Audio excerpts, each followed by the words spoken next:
President, let me begin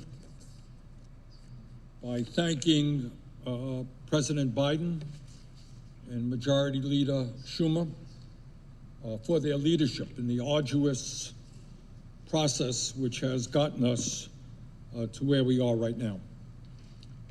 Mr. President, I do understand that many of my Republican colleagues are in a bit of shock. They're in a bit of shock now. They are finding it hard to believe that the President and the Democratic caucus are prepared to go forward in addressing the long neglected needs of working families and not just the 1% and wealthy campaign contributors. That's not the way things usually happen around here. Usually it's the big money interests, the campaign contributors, and the lobbyists who call the tunes. But not today. Today we move this country in a very different direction. Mr. President, the American people are sick and tired of growing income and wealth inequality in our country, where two people now own more wealth than the bottom 40%, where the top 1% owns more wealth than the bottom 92%, and where 45% of all new income has gone to the top 1% since 2009. In other words, the people on top are doing phenomenally well. Meanwhile, while the very rich have become much richer, the gross unfairness of our current tax system has allowed in a given year some of the wealthiest people in our country and some of the largest and most profitable corporations to not pay a nickel in a given year in federal income tax, not one penny. Well, that is about to change. The American people want a government which represents all of us and not just the few. And this legislation is going to ask the wealthiest people in our country to start paying their fair share of taxes so that we can address the needs of working families, the elderly, the children, the sick, and the poor. And despite what some of my Republican colleagues may be saying, no one in America who makes less than $400,000 a year will pay a nickel more in federal taxes. In fact, what we are looking at in this budget proposal is an historic tax cut for working families and the middle class.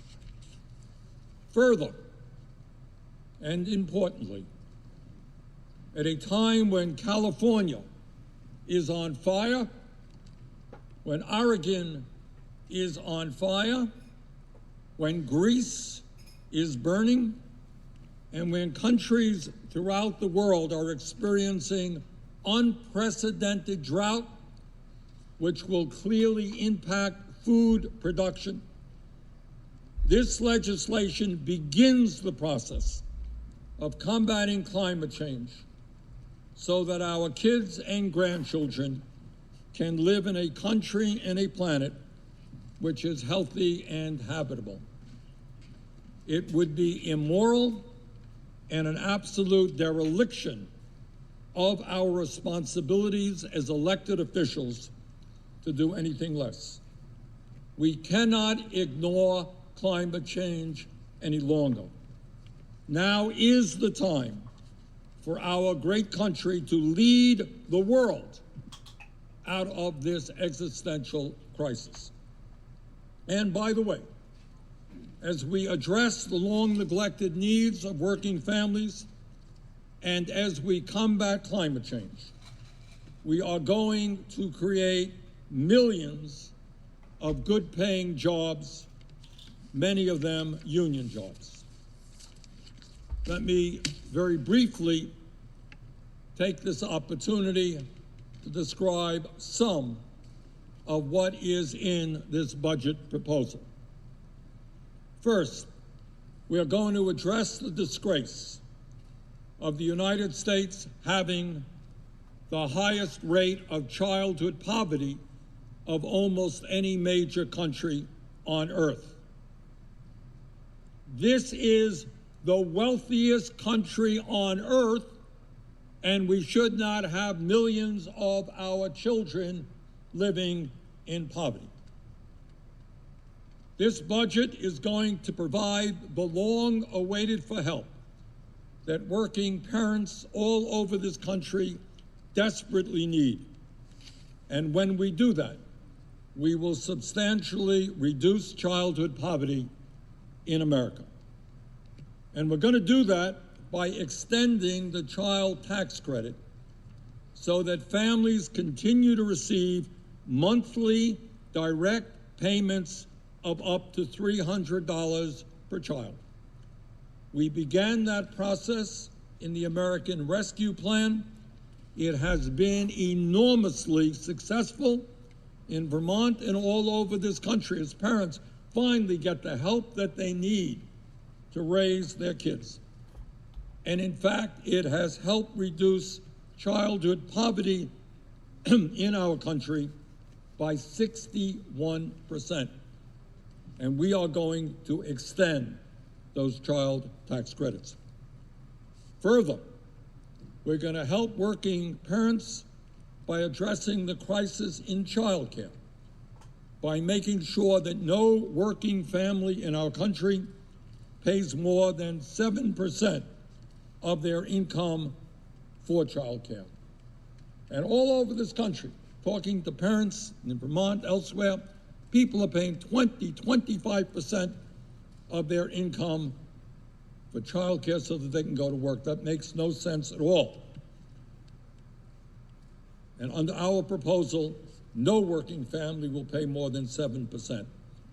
And when we do that, when we make childcare more affordable and accessible, it will allow over 1 million women who are now home with their kids to re-enter the workforce and improve our economy. And further, in terms of addressing the needs of our working parents and their kids, we will expand public education by providing universal pre-K to every 3- and 4-year-old in the country. Madam President, this budget proposal is going to end the international disgrace of the United States being the only major country on earth not to guarantee paid family and medical leave as a right. Somebody who is sick today should not be forced to go to work and maybe by expanding their illness by contagion, make other people sick. Parents should be able to stay home with their sick children.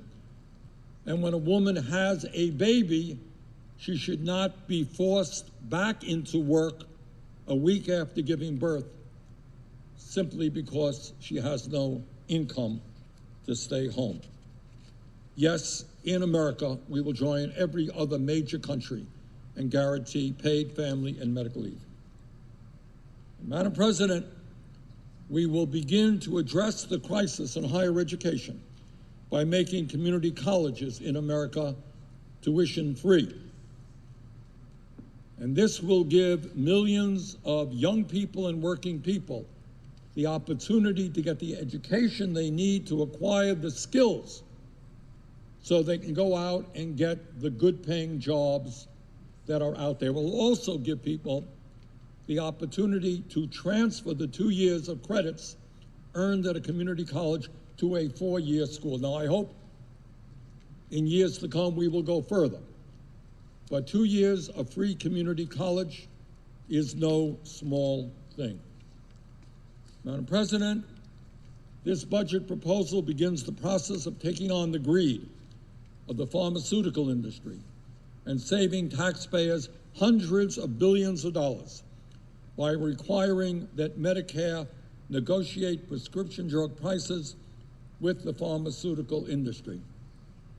It is not acceptable to me and to the American people that we continue to pay by far the highest prices in the world for prescription drugs. Medicare must negotiate prescription drug prices, and this budget sets the stage for that to happen. And Madam President, we will use the savings acquired by negotiating prescription drug prices in Medicare by expanding Medicare. We're going to use those savings to expand Medicare to cover the dental care, the hearing aids, the eyeglasses that seniors desperately need. This is the wealthiest country on earth, and yet we have millions of senior citizens who lack teeth in their mouth. They need dentures, they can't afford to get it. They need hearing aids in order to communicate with their grandkids, can't afford to do that. They need a decent pair of glasses, can't afford that. And in terms of health care, we will also substantially increase the number of doctors, nurses, and dentists who practice in underserved areas and expand the community health center program into new areas as well. Madam President, this budget proposal will combat homelessness in America and address the reality that nearly 18 million households are paying over 50% of their limited incomes for housing through an unprecedented investment in affordable housing. We will ensure further that people in an aging society, we're getting older as a society, and that we will ensure that those people can receive the health care they need in their own homes instead of being forced into expensive and inadequate nursing homes, and that the workers who provide that important care to the elderly and the disabled are not forced to exist on starvation wages. This is such important work and such emotionally draining work. Those folks deserve a decent paycheck.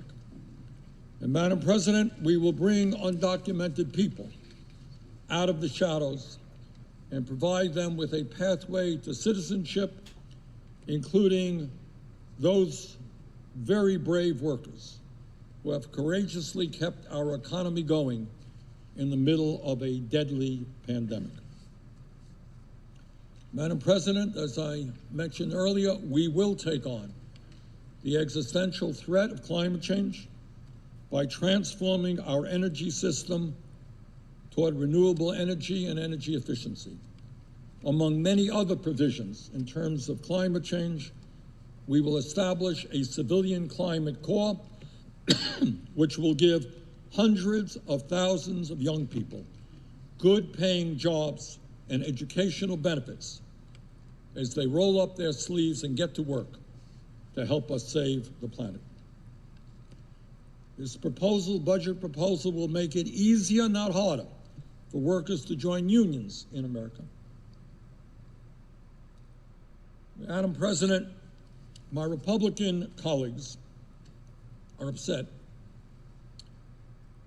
that we are using the reconciliation process and only 50 votes to pass this budget.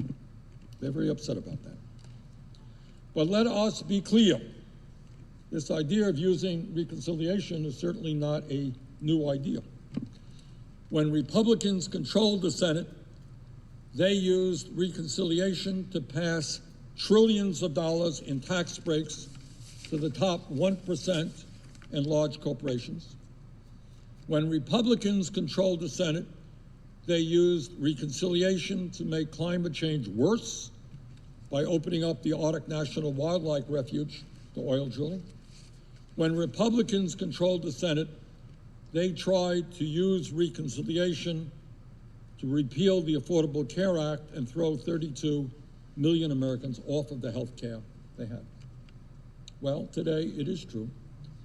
We will also use reconciliation, but we will do it in a different way. We will use it to help the working families of our country and not just the wealthy and the powerful. Madam President, it is no great secret that millions of Americans are giving up on democracy, are moving toward authoritarianism, and are losing faith in their government. Many of those people are working longer hours for lower wages. They can't afford health care. They can't afford to send their kids to college, and they worry very much about the future of their kids and the future of this country. This legislation will not only provide enormous support, unprecedented in recent American history, to the children in our country, to the parents in our country, to the elderly people in our country, to the working families of our country, but it will also, I hope, restore the faith of the American people in the belief that we can have a government that works for all of us and not just the few. Thank you, Madam President.